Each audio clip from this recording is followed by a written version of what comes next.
Hey guys, what's going on? Jet Scott here as always with Scott Speed Shop, and today we're taking a little deep dive into Holleys carburetor history.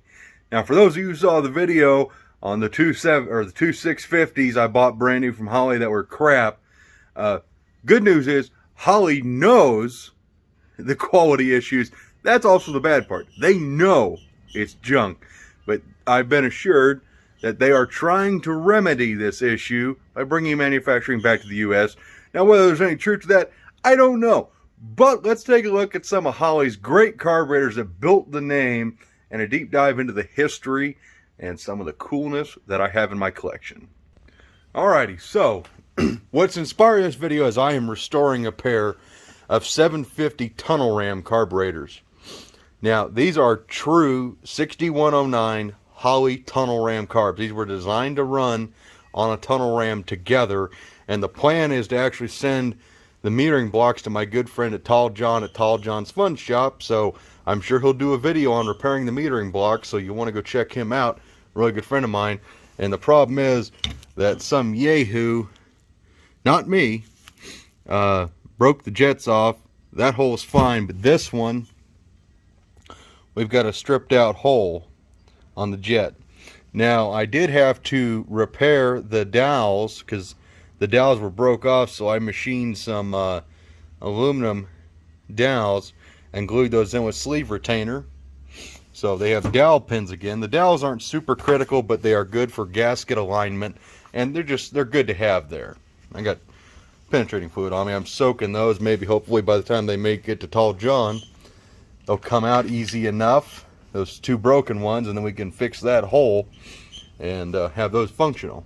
That's why this carburetor is not loosely assembled. This guy is just together for demonstration purposes and to see it together, because I am just a sucker for zinc dichromate. And as you can see, zinc dichromate, the sea of carburetors. There's more in the house. So I actually went out and dug a couple carburetors from my collection just to show you some of the history. So we have here one of Holley's greatest carburetors for a tunnel ram application, a 660 center squirter. This guy here is unmolested in factory original state. In fact, this carburetor is almost new old stock. When I bought it, it was covered in dust, the secondaries were stuck, and yeah, it was in horrible shape. And this is a carburetor I have redone, wearing its original finish. Now, what makes the 660 center squirter so special? It's a 1-to-1 linkage. There it goes. It got a little gummy sitting on the shelf, but the barrel's open at a 1-to-1 ratio, as you can see. And it's got one accelerator pump, a 50cc on the primary, nothing on the secondary, no secondary metering block. A metering plate is instead back here, and we have a special shooter called the center shooter, hence the name 660 center squirter. Now, it's got the special little apparatus for attaching a stud to the air cleaner, and it's kind of important. But before this carburetor and before Holley came out with the tunnel ram official carburetors, in fact, let's tell you what makes these tunnel ram carburetors. So when you take a normal pair of double pumpers like this regular conventional 750 here, let's see, that's 750, looking at the list number on it, is it'll tend to run fat just because of the idle circuits and everything inside the metering blocks. They're not designed to run in tandem together, but you can make it work. So they actually made a pair of carburetors that are designed to run together and have this special roller linkage. This is the older style double pumper linkage. I think it's way better. And here's a metering, or the base plate off this other one. That's a little roller wheel that runs in this track, and it's similar to what's on a 660. Little roller wheel in a groove, and that's what controls it. Whereas later, they went to this simplified linkage with a little bar, non-adjustable. This isn't adjustable either, but on the brand new Ultra XPs, it is adjustable with a little threaded rod. I don't know if you can see that, but yeah, there's an Ultra HP right there, same thing as an XP. So they actually shrunk the orifices down in these so that way they wouldn't run as rich at idle. And it worked out really good. And as with everything, Holley was hip with the times, and they stopped making them when tunnel rams went out of fashion. I don't know when they went out of fashion. because you just don't get any cooler than that. I mean, I'm a tunnel ram nut. There's more in the house, believe it or not. And there's a magnesium line underneath that cover. But back to our video here, is we had the 950 and 1030 3-barrel carburetors respectively that predate the double pumper. And before we had the double pumper, we had all vacuum. And I'm not a huge fan of vacuum, but there's just something you have to appreciate the 3-barrel for what it is a stepping stone. So this guy, it's had the choke horn milled off, as most of them were, but it's almost, it wears the original choke flap, which is just crazy. It's very reminiscent to what went on the first generation 1050 Dominators for NASCAR. And as you can see, that's what makes it a 3-barrel. It's got this huge vacuum pod. Now, do not make the mistake of thinking this is the same thing as a 6-pack off like a Chrysler, or I think the Chevys are even vacuum on the tri-power setups. This is not the same in any way. It's very similar. It's the same diameter, same kind of top and everything, but the arm on this is longer than on a 6-pack, and everything on this is just kind of, it's unique. So the 3-barrels were kind of a failed experiment to just get maximum CFM through the carburetor. They just didn't work too good. But I mean, these are cool carburetors for what they are. And some people, they can get them to work really good. I've never gave it a fair shot. I tried, but I had the wrong gaskets, because they do take special gaskets on the secondary side. And the metering plate is special to these. You can't just take a metering plate off of a 650 and throw it on here. No, it is special on a 3-barrel. And here's one of the things that racers used to do, is they would convert them to mechanical secondary setup. This one's a little hokey, as you can see. I have some that actually have gears on there that you can actually change the progression rate, but they would add this long shooter setup, so that way when it ran off of a 50cc pump in the front, it would shoot gas to your primaries and to your secondaries. The problem with that, just like on a 660 center squirter, is you got to have everything opening 1-to-1. Just like on this guy. He's 1-to-1 linkage. So technically this is a 950 center squirter in a sense. And I don't know why they put jet extensions on this side. You'd want your jet extensions on the secondary side. So this was kind of a failed attempt for Holley to try and make a performance carburetor. And hence came the double pumper, which was their swan song. That was their gift to the world, in my opinion. Without that, I don't think they would have ever became the performance name they did. And as you can see, this is basically what we have today. It's a fantastic carburetor. And yes, when these first came out, they were notorious for leaking because you have a fuel level right about here. So you got a gasket submerging gas, and they leaked bad. And the gaskets were junk. If you've ever taken an old Holley apart and try to get the gaskets off, you'll know, because I know, the gaskets on these carburetors were original and they took forever to clean. Absolutely a nightmare to clean them off. They stick, but they don't seal. It's kind of a messed up deal. But yeah, just some incredible history. If you guys don't know, Holley actually in World War II were making aircraft carburetors for Boeing airplanes. I actually have one in the house. I did a video on it. It's dated from 1945 for a B-25 Mitchell bomber. It's this great big single 1-barrel variable Venturi carburetor that flows like 12,000 CFM. And actually, since it's a variable Venturi carburetor, it flows down to like 800 CFM. Or no, it's even smaller than that. You can technically put that carburetor on a slant 6 and it will run. And stay tuned, someday we might do that. I think it'd be freaking neat to put that carburetor. But that thing weighs about 40 pounds. And it's literally the size of this parts washer almost. It's every bit of this space right here where this white cloth is.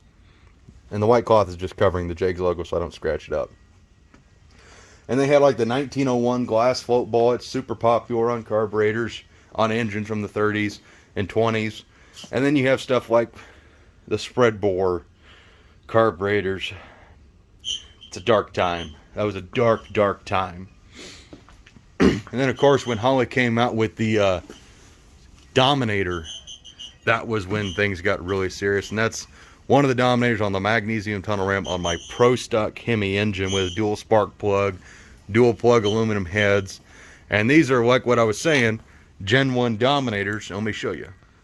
So these are Gen 1 4575 1050s. These aren't true tunnel ram carburetors because they are a progressive linkage, but it doesn't matter. They still work. It's what guys would have ran back then. And but you see these holes, they're present because there was choke flaps here. They're not here anymore. I kind of wish I still had them just because they're so freaking cool. But these are really awesome carburetors, and guys used to do all sorts of crazy things, like this little fella right here. He's been cut in half. And that tall John fella of mine, he's a friend of mine, he's actually got one of these 2-barrel Dominators from me, and he's going to be doing some cool stuff with it. I can't say too much, but if you're just a carb nut like me, you like tall John. And then you got the Carter WCFB carburetors, but we're talking about Holleys. And here's an original double pumper. This thing is old. I can't remember what the list number is on it. I can't see it. But it's another carburetor I need to restore. Trying to preserve as many good old carburetors as I can, because clearly the quality is not going anywhere good. But there's that linkage right there. That roller style. And a common problem is they get loose because they're just wedged in place. So you just put a little tack weld, linking those together. Ain't got to worry about it no more. So, all in all, I just wanted to give you just a little video, a little snippet of what Holley used to be. And I hope someday we can get back to this point when they were innovating and making cool carburetors and not just focusing on fuel injection. I mean, look at this. This was a direct response to everybody running tunnel rams back in the day, and they made carburetors designed specifically for that purpose. These are awesome carburetors, even though these things have hacked. Like, these carburetors are in the worst shape I've ever dealt with. I mean, just look at what they did to that poor guy. The hacksaw marks, they're butchered and broken. The line, when they cut it, they weren't even square with their cuts, but they're still worth fixing. They really are. And I'm going to think these things phenomenal. I got another pair in the house, and I'd like to set these ones up for this small block Mopar YN tunnel ram. And I know I'm not hurting for carburetors, but I got a real affinity for old carburetors. I treat them like kids almost. They're all special. They all tell a story. They're old, and you got to appreciate them. Even the newer stuff, like that's one of the last zinc dichromate carburetors right there in the center.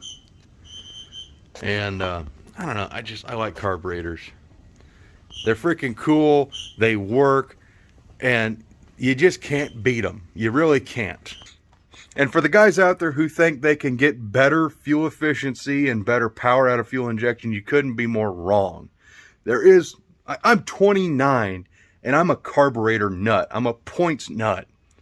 And it just works. Yes, fuel injection's nice for whatever reason if you're lazy, and that's the most part. Most people want fuel injection because they're lazy, because they don't know how to turn a screwdriver. This flathead screwdriver took this whole carburetor apart. Literally, this screwdriver, you're going to need a Phillips. Sorry, you're going to need 2 tools. And you can take this whole carburetor apart, and you can jet it. You can do everything you need with just those 2 tools on this carburetor. And that's what's impressive. And yes, I know you have a needle in seat, but if you're a man, you can hold that adjuster nut in place. I do it all the time. But just carburetors, enjoy them. Pick them up. Give it a shot.